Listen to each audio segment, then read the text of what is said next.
Gaslight Anthem, and I've got Alex from Gaslight here. How you doing, man? Hey, man. Good, good. A little tired. Just flew in, but having a good day. Now, so you guys have been doing a pretty serious run of, and correct me if I'm wrong, like East Coast sort of Christmas shows. So have you been, you know, has it been kind of one-offs here and there? You've had to fly, do that thing? No, actually, we kind of worked it out where the day after Thanksgiving, we went up to Toronto. We did a show in Toronto, and we just have been doing it's a mini tour almost. So we've been doing, after that, we did Toronto, Boston, Philly, 3 nights in New York, 2 nights in D.C., and then we're here.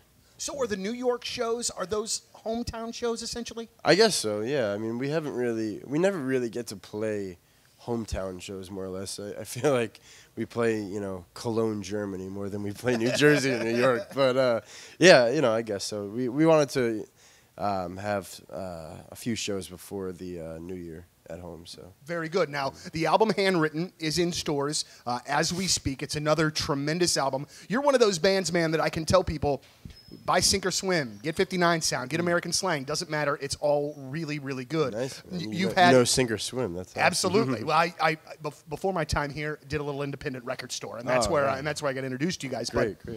But the success of 45, the single from Handwritten, are you surprised? Are you kind of taken aback by how well it's done? I mean, it is done very well at modern rock radio throughout the country. Yeah, for sure. I mean, it's you know, it's a rock song, but I don't know. I'm just surprised that the amount of people that still actually listen to the radio. Because I listen to the radio a lot, and I love the radio, but I didn't know it was still relevant, I guess, in music or in new music in general. Sure. Thought, you know, I didn't really know. As far as breaking new bands. Right, exactly. Right. I thought, you know, honestly, record labels are more into the digital thing or even YouTube or whatever it might be. I didn't know that, like, honestly, when we signed to a major label, a big factor was radio. I'm pretty excited about it, you know. Very good, very good. And the next single, Here Comes Your Man, is out, video's out. Here Comes My Man. I'm sorry. I always screw it up, and I even know it as well. But talk about the video. I have yet to see it, but I've heard great things. You've got a star in it as well. Yeah. She, Alicia Cuthbert, I think you're pronouncing her last name. Yeah, she was in that show 24 and The Girl Next Door. I don't really know any her other work, but she's super hot. It certainly doesn't hurt. She's pretty damn cute. So. Yeah, honestly, one of my best friends, he's a filmmaker and director, and Benny, they actually came up with the idea of the video, that and also the video before with Handwritten. So they came up with the concept, and yeah, you know, it's kind of cool. You know, they gave us a decent budget for this video, and I think it came out pretty cool, man. The way that's shot, and I don't know, she looks great, and you know, I think it fits. You know? Very good. Now, you know, something we talked about before we went on the air is it seems as though we both have a mutual love affair for the band Pearl Jam, and I have seen.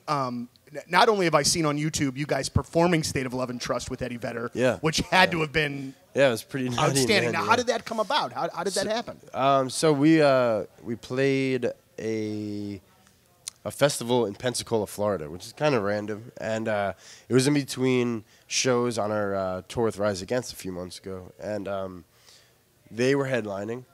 We have met them prior to this. I think about a year and a half ago we played with them in London. But, you know, we don't have a relationship with them whatsoever. But a mutual friend who's a photographer of Pearl Jam and us, he came up to us. He was hanging out with them. He was like, "Hey, man." He was like, "Eddie said he wants to jump on stage, and you know, he's like, you guys want to play?" We're like, "Yeah." I mean, you know, we don't want to step on anybody's toes. We don't want to play it. All of a sudden, he doesn't show up, and it's in their set. You know, we were a little scared at first, but we saw on the corner of our eyes, like 3 songs prior, that he was waiting on the side of the stage, and he asked our guitar tech if it was okay.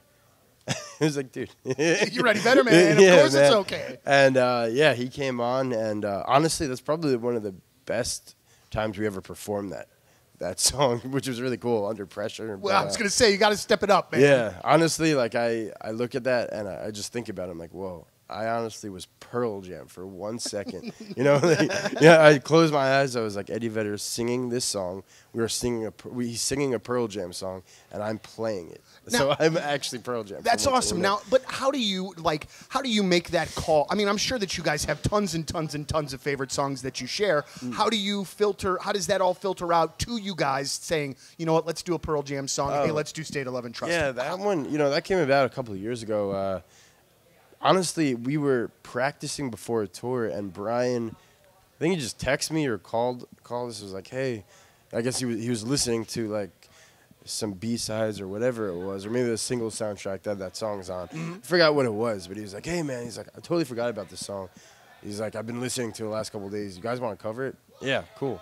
Let's do it. And then we all learned it separately, came in, practiced a couple hours later, and yeah, we've been playing it ever since. Well, because it's on that iTunes session of yours, if I'm not mistaken. And so is your kick-ass cover of Baba O'Reilly is on there as well, you know. Thanks. I mean, you're tackling some some rock and roll icons that was an interesting one, too. We were asked to play a Who tribute concert a few years ago at Carnegie Hall, which it's great. I mean, to do a tribute show for the Who, plus play Carnegie Hall. I mean, we never got to do any sort of weird stuff like that. So we were all about it. And I guess that might have been one of the only songs left. I don't know. We were like, how about this? How about this? And is Baba O'Reilly around? They're like, yeah, nobody took it yet. We're like, all right, either that's a good thing or a bad thing, because people might be scared to do it, So we went for it the way we might do it. And Alex, he just killed it with that. He kind of replicates the keys part with his guitar. Sure. Yeah. So I think that kind of made the song, and we went for it. Very good, very good. Well, we're talking to Alex from Gaslight Anthem. Going to let you go here in a minute. I just wanted to end on a sort of serious note. Obviously, you guys are a New Jersey band. Obviously, New Jersey was very much hit by Hurricane Sandy. I know you guys did the video for the national anthem, put that out there. Are you? I mean, and I'm sorry, I'm not down with the geography of New Jersey, but is that something that affected you guys, like first person wise? I mean, was it, something that, families? Yeah. Well, we were actually in Europe when it happened. So, my wife was back at home, and on a personal note, I lost power for like 10 days.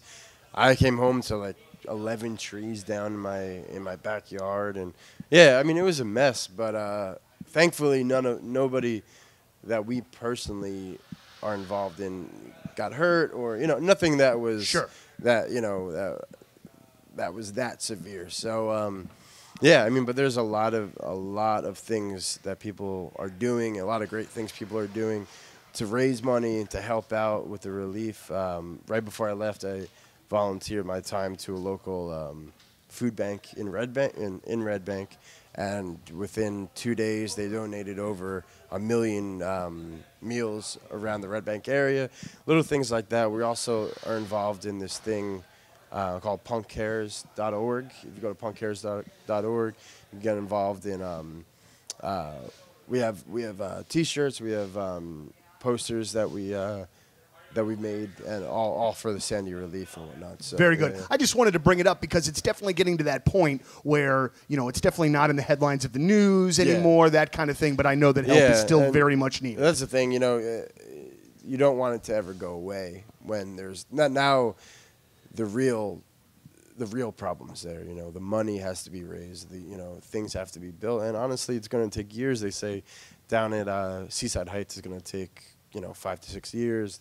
LBI 10 years to rebuild. So I mean, there's a lot of work to be done, but Jersey's strong. So absolutely, best band from New Jersey. Go. Is it best band from New Jersey? Is it the Bouncing Souls? That's what I thought you'd say. Bouncing Souls, man, for sure. Without a doubt. They're actually not the best band in New Jersey. They are my personal favorite band of all time. Of all time, even. Me and my friend Dave Haas. I don't know if you know Dave Haas. He's from that band, The Loved Ones. Now he does an acoustic. Sure, I know The Loved Ones. Absolutely, solo guy now. He's a singer of The Loved Ones. But we just took him out on tour in Europe. Long story short, we just had this conversation about who's your favorite band of all time, and I've always said like the Clash is one of my favorite bands, but I've really sat down with all these records and you know, we had like our iPods out and all this stuff out. And I was like, you know what? The Bouncing Souls have to be my favorite band.